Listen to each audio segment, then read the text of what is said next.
नमस्कार दोस्तों, एक बार फिर से आप सभी का आपके अपने YouTube चैनल पर स्वागत है। दोस्तों, आज हम बात करने वाले हैं एनसीईआरटी 12 क्लास की भारतीय इतिहास के कुछ विषय के भाग 1 के बारे में। दोस्तों, ये एनसीईआरटी 12 क्लास की फर्स्ट बुक है, जिसकी मैपिंग से सीधे सीधे यूपीएससी में क्वेश्चन पूछे जा रहे हैं। तो चलिए दोस्तों, वीडियो की शुरुआत करते हैं और देखते हैं कि यूपीएससी ने कैसे प्रीवियस ईयरों में इस बुक की मैपिंग से सीधे सीधे क्वेश्चन पूछे। तो चलिए दोस्तों, वीडियो की शुरुआत करते हैं और जानते हैं। दोस्तों, ये इस बुक का दूसरा चैप्टर है और ये देखिए इसमें से सीधा सीधा क्वेश्चन, यानी इसके दूसरे चैप्टर जो इस बुक का दूसरा चैप्टर है, इसकी मैपिंग से सीधा सीधा क्वेश्चन पूछा गया है 2023 के प्रीलिम्स में। ये देखिए दोस्तों, धान्य कटक ये आप देख सकते हैं 2023 के प्रीलिम्स में सीधा सीधा क्वेश्चन आया गया है। दोस्तों, आपको इस बुक में जितने मैप है आपको उनकी प्रैक्टिस करनी है। जैसे शिशुपालगढ़ कहाँ पे है और शिशुपालगढ़ किस लिए फेमस है, महास्थान कहाँ पे है, कन्नौज कहाँ पे है और शक वगैरह कहाँ पे है,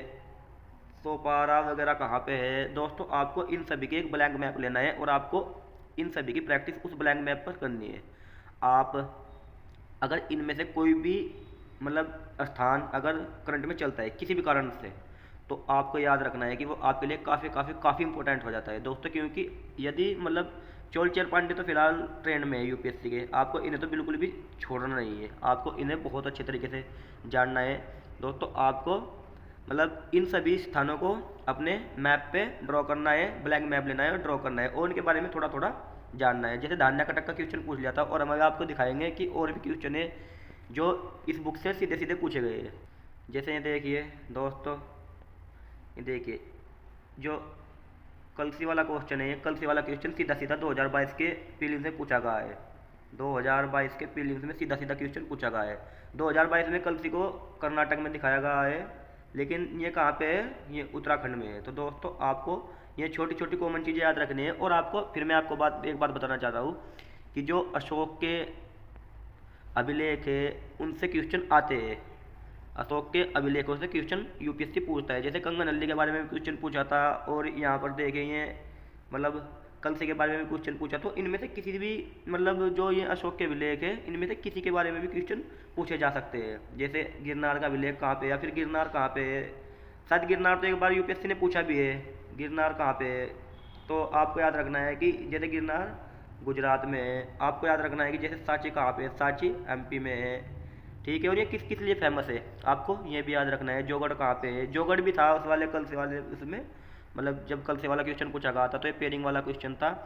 इन सभी को आपको बहुत अच्छे तरीके से याद रखना है। जैसे बाबरू बाबरू कहाँ पर है, बेराट कहाँ पर है। दोस्तों, आपको ये बहुत अच्छे तरीके से याद रखना है। ये सब कुछ बहुत इंपॉर्टेंट हो जाता है। इस बुक के जो मैपिंग के क्वेश्चन है वे बहुत ज़्यादा इंपॉर्टेंट हो जाते हैं। तो दोस्तों, आपको इस बुक को बहुत अच्छे तरीके से पढ़ना है। दोस्तों, अब हम देखते हैं, जैसे इस बुक में से शुरुआत में भी एक क्वेश्चन पूछा गया था। दोस्तों, आपको जैसे इस तरीके के क्वेश्चन है ना, जैसे जोकर संस्कृति कहाँ से संबंधित है, रंगपुर कहाँ पर है, तो आपको इनको भी काफ़ी ध्यान देना है। क्योंकि इनसे भी सीधे सीधे जोकर संस्कृति कहाँ पर है, इनसे सीधे सीधे यूपीएससी क्वेश्चन पूछ सकता है, सीधे सीधे यूपीएससी क्वेश्चन पूछ सकता है। और आपको इन पर काफ़ी ध्यान देना है, सिंधु सभ्यता के स्थलों पर भी। जैसे ये हैं कौन कौन सी सभ्यता कहाँ कहाँ तक फैली हुई है। जैसे मेसोपोटामिया की सभ्यता, उर ये सभी के सभी कैस्पियन सागर, कौन सी सभ्यता कैस्पियन सागर से लगी हुई थी। यूपीएससी किसी भी तरीके से क्वेश्चन पूछ सकता है, भूमध्य सागर से कौन कौन सी सभ्यताएं लगी हुई थी और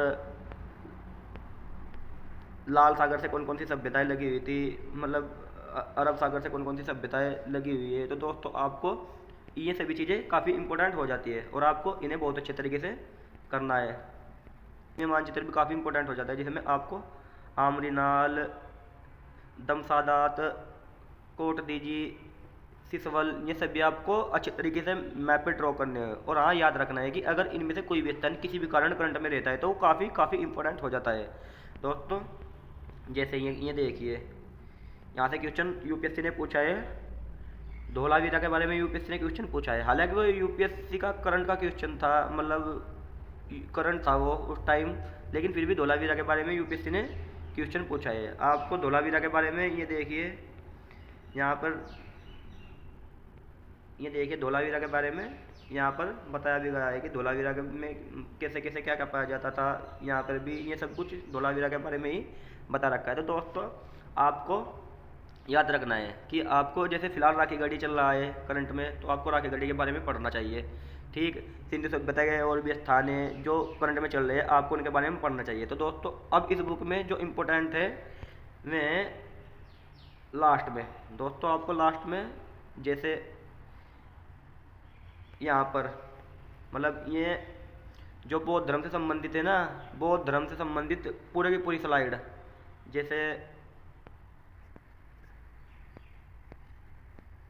जैसे ये देखिए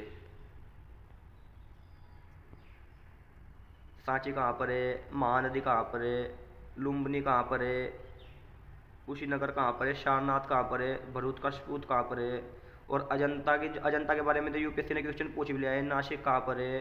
तो दोस्तों आपको ये काफ़ी इंपॉर्टेंट हो जाती है, आपके लिए बुक काफ़ी इंपॉर्टेंट हो जाती है।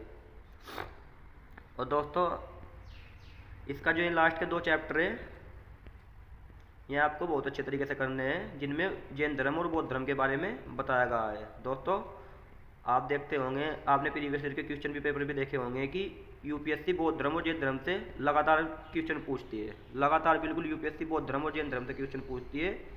ये देखिए ये चैप्टर आपके लिए, ये लास्ट के 2 चैप्टर आपके लिए काफ़ी इंपॉर्टेंट हो जाते हैं। तो दोस्तों आपको इस बुक को बहुत अच्छे तरीके से करना है। दोस्तों हम आपको दिखाते हैं, आपको इनको भी बहुत अच्छे तरीके से याद करना है, क्योंकि यहाँ से भी सीधे सीधे क्वेश्चन पूछा जाता है कि धोलावीरा की खोज किसने की थी।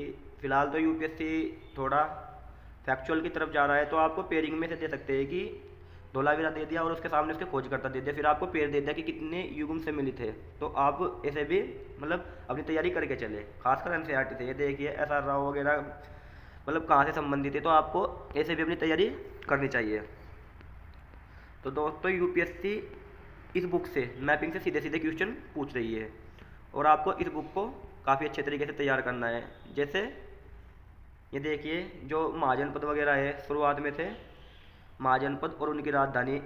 ठीक है, तो दोस्तों आपको सभी 16 के 16 महाजनपद याद होने चाहिए और उनकी राजधानी भी याद होनी चाहिए। तो दोस्तों आपको पेयर बना के यूपीएससी ऐसे क्वेश्चन दे सकता है, पेयर बना के यूपीएससी से क्वेश्चन दे सकता है कि ये महाजनपद है और ये इनकी राजधानी है, ये महाजनपद है और ये इनकी राजधानी है। अब बताइए कि इनमें से कितने पेयर सुमिलित है, कितने पेयर सुमिलित नहीं है। तो दोस्तों आपको याद रखना है कि आपको इस तरीके के किसी भी क्वेश्चन को नहीं छोड़ना है, आपको इस तरीके के सभी क्वेश्चन को मैप पे ड्रॉ करना है और खुद से प्रैक्टिस करनी है, और कौन से महाजनपद की कौन सी राजधानी थी उसे एक छोटे से पेपर पर लिख लेना है। दोस्तों मैं बात कर रहा हूँ सिर्फ इस बुक की, क्योंकि आप इस बुक के बहुत शॉर्ट नोट्स बना लो, आप ज़्यादा से ज़्यादा 5 या 10 पेज में इस बुक के नोट्स बना लो सिर्फ, और मैं आपको गारंटी देता हूँ यदि इस बुक से क्वेश्चन आता है तो आप 80% कवर करके ले जाओगे। और आप देख रहे होंगे कि लगभग हर वर्ष इस बुक से क्वेश्चन पूछा जाता है, और चाहे किसी भी रूप में है।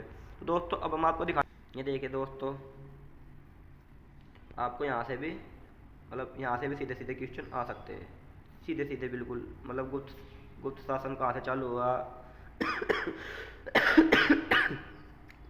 अशोक का जो कार्यकाल था वो कब से कब तक था, चंद्रगुप्त मौर्य का राज्यारोहण कब हुआ। तो दोस्तों आपको इस बुक को बहुत अच्छे तरीके से करना है, ये बुक काफ़ी इंपॉर्टेंट है। और खासकर आपको याद रखना है कि इस बुक के बराबर में और मैप में जो क्वेश्चन लिखे हुए हैं उन्हें आपको नोट्स बना लेने हैं बराबर में। जैसे आप कितना जानते हैं उनमें छोटे से डब्बे में क्वेश्चन होते हैं ना, तो आपको उन क्वेश्चनों को नहीं छोड़ना है और आपको मैप को नहीं छोड़ना है। आपके लगभग 80% क्वेश्चन वहीं से ही कवर हो जाएंगे। तो दोस्तों प्रीवियस ईयर में पूछा गया है जेएम प्रिंस के बारे में, तो दोस्तों आपको इस बुक में से कुछ भी नहीं छोड़ना है, क्योंकि क्या पता नेक्स्ट ईयर ये क्वेश्चन आ जाए।